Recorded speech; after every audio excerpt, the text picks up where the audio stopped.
Hello everyone, Miss Hannah here, and it is time for bedtime stories. Are you ready and set to go? I'm glad to hear, so let's get all set. I'm going to start off first with a book called Good Morning Zoom. And this book is by Lindsay Brechler and pictures by June Park. Some of us may know about Zoom thanks to our classes and or meeting with our family members online, which we've had to do a lot lately. So we start out here in his room, and he says, "In your own living room, there was a computer and flowers in bloom and a picture of all the kids from your class on Zoom.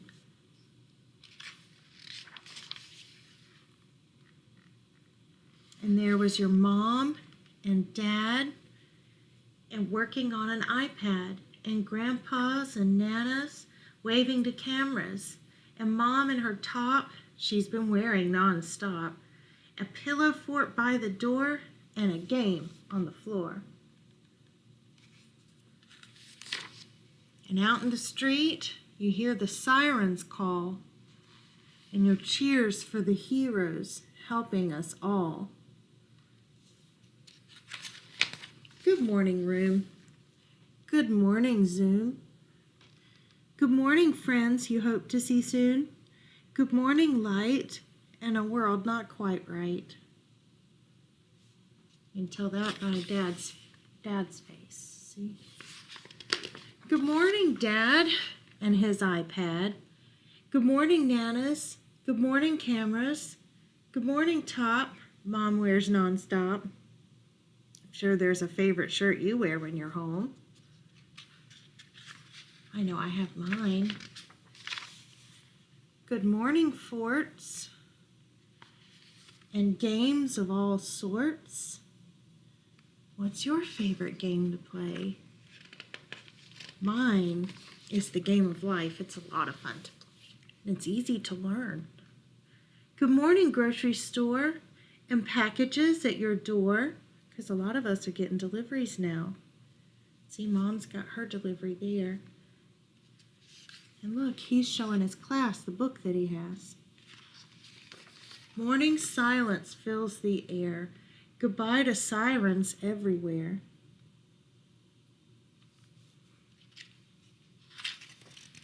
Good morning, light. There's new hope in sight. Thank you, heroes, who make things all right.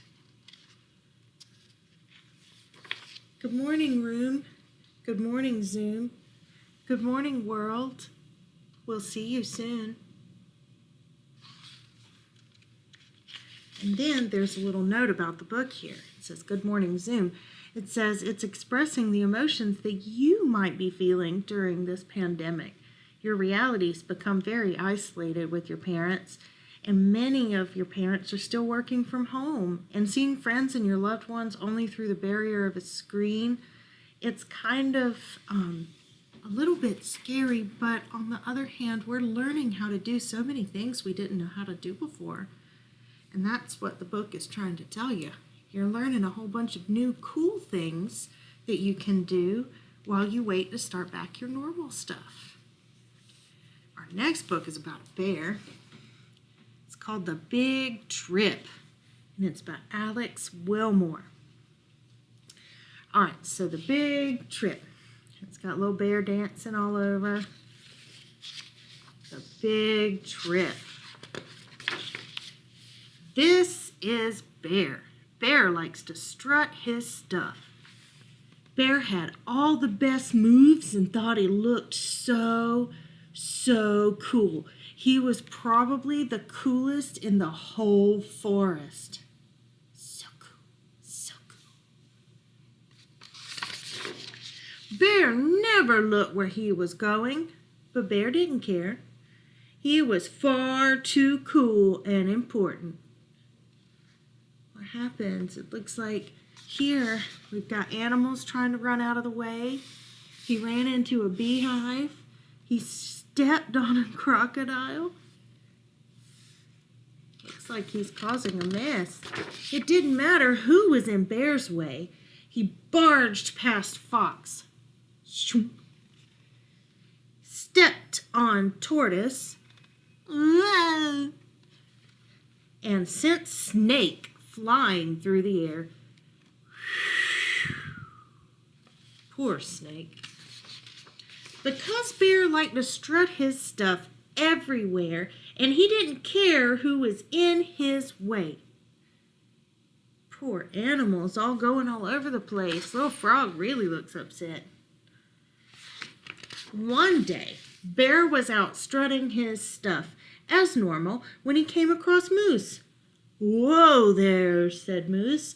"You should really look where you're going." "I do what I want," huffed Bear. Moose was very much in the way, but Bear didn't care. Bear pushed and shoved and heaved and hoed, but Moose just wouldn't budge. Look at that angry little face. So angry. He's going, "Grrr, I want you to move out of my way." So, "Hey, Bear, you can't just go around doing whatever you want, pushing everyone around," says Moose. "The forest is for everyone, and you need to take care." Bear didn't think that sounded fun at all. He stepped around Moose and poked out his tongue and took a step backwards. Does it look like that step backwards is a bit scary? It does. And Bear tripped, wobbled, stumbled, bounced, and fell down a big hill. Uh-oh. He crashed into a bird's nest. Boof! Smashed through a beehive. Bzzz, rolled through a patch of very spiky plants. Oof! Or as you might hear on your favorite game, Roblox, oof! And eventually came to stop in a smelly swamp at the bottom of a deep, dark hole. Bear didn't feel so cool anymore. In fact, he felt very silly and all alone. He sniffed. He could hear all the animals laughing at him. "Serves him right," said Frog. "Ha ha ha," laughed Fox, pointing. "So silly," hissed Snake. "Hey now, guys," said Moose. "None of us are perfect, right? We all make mistakes from time to time. What do you say? We help 'em out." They looked at each other. I suppose. As Bear sat all alone in the dark, he wished that he had looked where he was going and that he'd thought about more than just himself. "I suppose I've been a very careless bear," he sighed. But just then, out of the darkness, came a hand. A very small hand, but a hand nonetheless. Fox, Frog, Snake, Moose, and all the other animals heaved and hoed and pulled Bear out of the swamp. Bear was embarrassed, a little bit soggy, and very, very grateful. He smiled shyly. "Thanks, everyone," he said softly. That's all of them helping out Bear.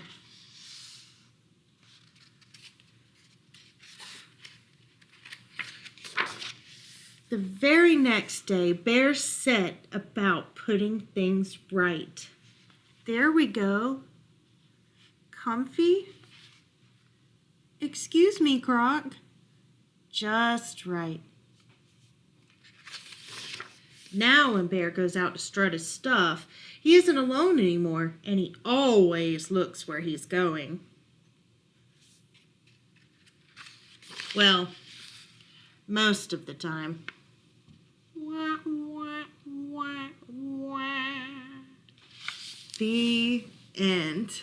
Now, our next book is called, have you ever been called this before? It's called The Couch Potato, and it's by Jory John and Pete Oswald. He's a couch potato. So we are going to read about Mr. Couch Potato. He says, I am a potato. Not a small potato like my brother. Not a sweet potato like my mother. Not a mashed potato like my Uncle Stu. I'm a couch potato. Oh, yeah, it's true. My favorite place to slouch is on the couch. I spend all my free time sitting in this exact spot. Why would I ever leave this comfy, cozy couch? It's got everything a potato could need. See? I have this, his remote, and this, a yo-yo, and this, a game controller, and one of these, paddleball, which is like a little game, and those, headphones, and this, popcorn, and that, a drinking hat, and it's got juice on it, and these, his bunny slippers. Oh, and this, check it out. The button activates a gadget that fetches me snacks whenever I want. Bam! Impressed? And I don't have to move an inch. Much easier than going to the kitchen. He looks kind of like a little slob, doesn't he? If the most important thing in life is to be comfortable at all times, then I think I've got it all figured out. Here's him up top. There's the But wait, there's more. I haven't revealed the absolute best part about my whole setup.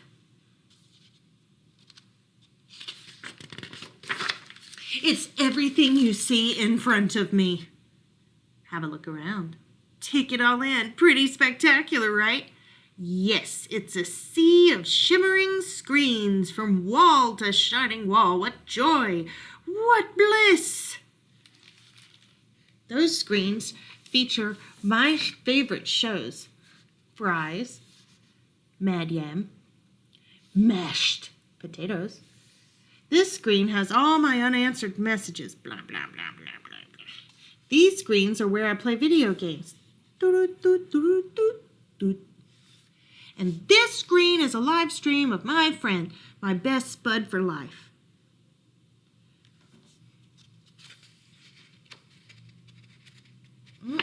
Oh, well, we're having a hard time turning that page, aren't we? Aha, I got it. This is how my pals and I spend quality time together. It's much easier than trying to meet up somewhere like folks did in the old days, that's for sure. Hey, Spuddy. Hi, Palpato. Yes, from this very couch, I can control everything in my world all the time with just a few taps and a couple clicks. Not bad, eh? Yes, sirree, this is the life. At least that's what I thought until the other day. Something strange happened. There was a knock at the door. It was a delivery. Whoosh. It was my newest device, a video camera that would allow me to watch myself react while I was watching all my favorite shows. All I had to do was plug it in, and my room, nay, my kingdom, would be complete. But suddenly, everything went dark. Look out! Coming through! Whoops! Oof! Ow! Bump!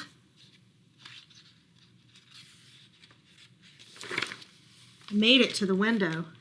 I pulled back the curtains. The sun seemed brighter than I remembered. There was nothing better to do, so I decided to take my dog, Tater, for a walk. You know what? I have a dog named Tater, too. Outside. It had been a while. Every Everything was so vivid, like a high-resolution 156-inch curved screen, but even more realistic. Something smelled fresh. After a few moments, I realized it was the air. I heard a noise, some chirps, a ringtone perhaps. But no, I looked up to see some birds. I wandered down the street from block to block and across the neighborhood. And eventually I found a park with a hill. There was a massive tree on top. It looked like a desktop background, only it was real. Neat.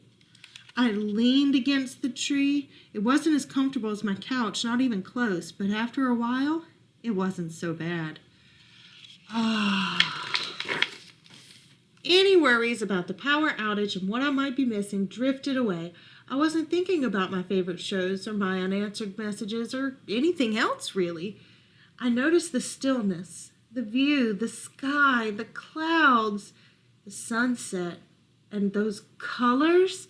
My goodness, it took a while because there was no fast forward option, but eventually the sun sank below the horizon.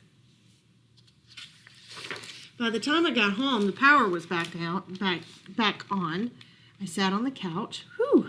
I hit the button to brush my teeth. I pulled the lever to change into my pajamas, and I turned the knob to watch a bedtime story. Good night, Spud. Then I noticed my reflection in one of the screens. I wondered how much of my life had been spent in that very spot. It was then and there that I made the decision to peel myself off the couch a bit more often. Maybe every day even. And so, that's what I've done. I started hanging out with my friends, my best buddies, outside. We've started biking and hiking and swimming and hiding and seeking. Sometimes we have snacks and play board games. Sometimes we talk all day. We might just watch the clouds. There's no big plan. We just see what happens. It makes me wonder, what if I don't always need to be totally comfortable? What if I'm happier when I have a better balance between my gadgets and the world outside? Because it turns out I'm more than just a couch potato. I'm an amusing potato. I'm a smart potato. I'm a kind potato. I'm an entertaining potato. And I'm a sit on a hill and watch the sunset potato. Yes, there's a great big world out there, and I want to be a part of it in person. But don't get me wrong. At the end of a long day, after I've run and played and talked and laughed with my friends, I still think it's awfully nice to slouch on the couch. He's reading The Catcher in the Fry. Ha ha ha. And that, my friends, is the end. So now we have one more book to read, and this one is called Stop That Yawn. And it's written by Karen Levis, illustrated by Luyen Pham. All right, let's open this up here, and we'll start our book. Stop That Yawn.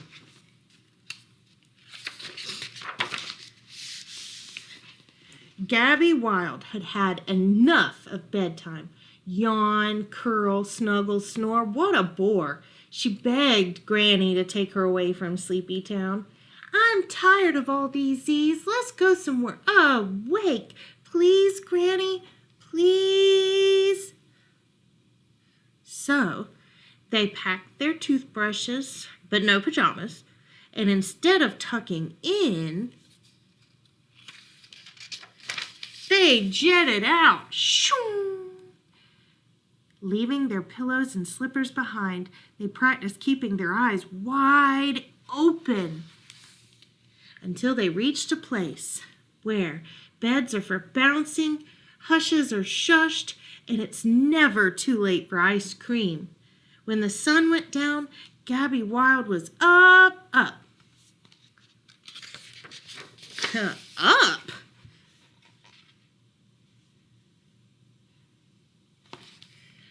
Tonight, we're gonna party all night.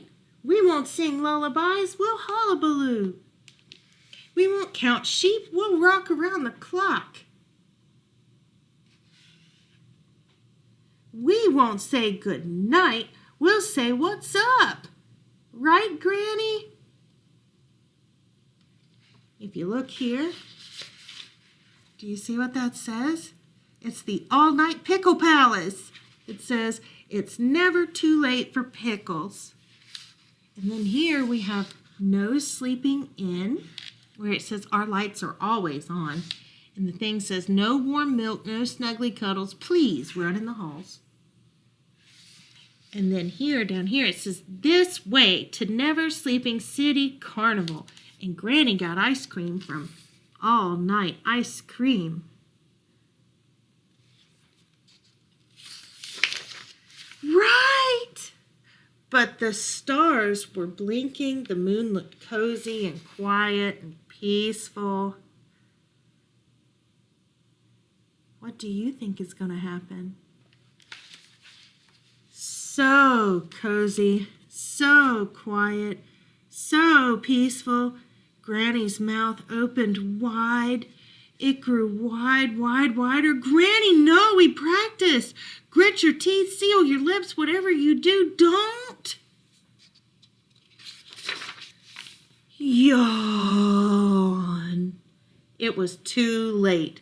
The yawn was on the loose.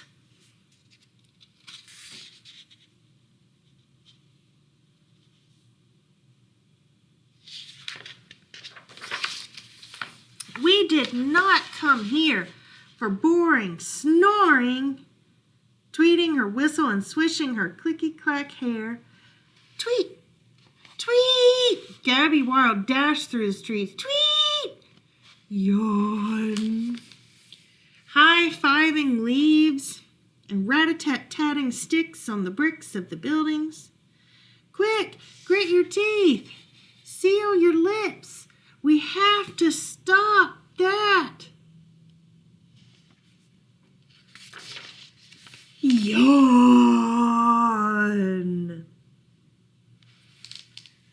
Toot, blare, pum, pum, pum. Gabby ran to the midnight marching band for help. She stomped, snapped, clapped, and tried to warn everybody in sight. Grit your teeth, seal your lips. We have to stop that. Yawn.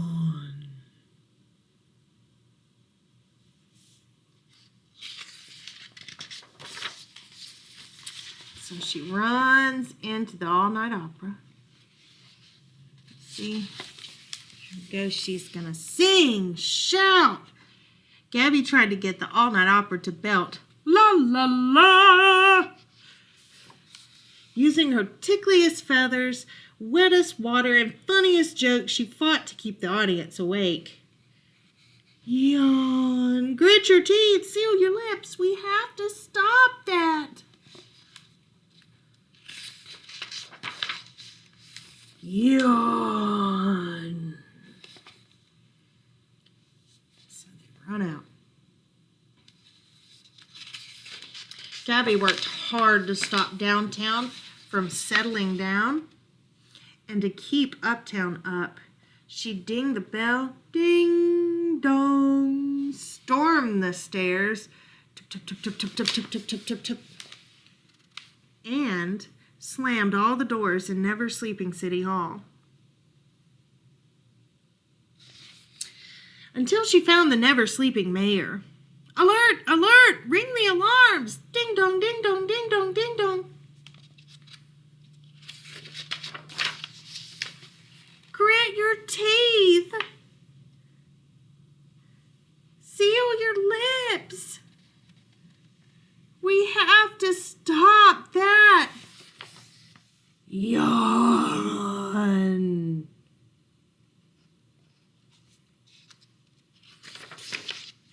With the brightest spotlight With the brightest spotlight she could shine, Gabby searched for someone, anyone to stay up with. But the dogs wouldn't yowl, the parrots wouldn't squawk, the picklers wouldn't pickle, the ice cream scoopers wouldn't scoop, the midnight marching band wouldn't pum pum pum. Even the kids wouldn't kick up a fuss. Nope, all anyone in Never Sleeping City could do was... What do you think it is? Yawn. Gabby Wilde was horrified. All around her, the city was getting cozy and quiet and peaceful. There was only one place left for her to turn. You are not sleepy, right? Please, oh please, grit your teeth, seal your lips, whatever you do, don't you dare. Yawn. Oh no, you too. You look all cozy and quiet and peaceful. So cozy, so quiet, so peaceful. I've got to grit my teeth. I've got to seal my lips. It's up to me to stop that. Yawn. With Never Sleeping City curling and cuddling and snoring all around her, there was only one thing Gabby Wilde could do. She snuggled into Granny's arms. She got all cozy and quiet and peaceful. Then she partied all night in the land of her wildest dreams. The end. Now, my friends, it's time for you to party all night in your wildest dreams. You snuggle all in, get all comfy and cozy and warm. Don't forget, before you go in, brush your teeth and have a really good night tonight. And I hope you sleep very well, and I can't wait to see you next week for more bedtime stories. Good night.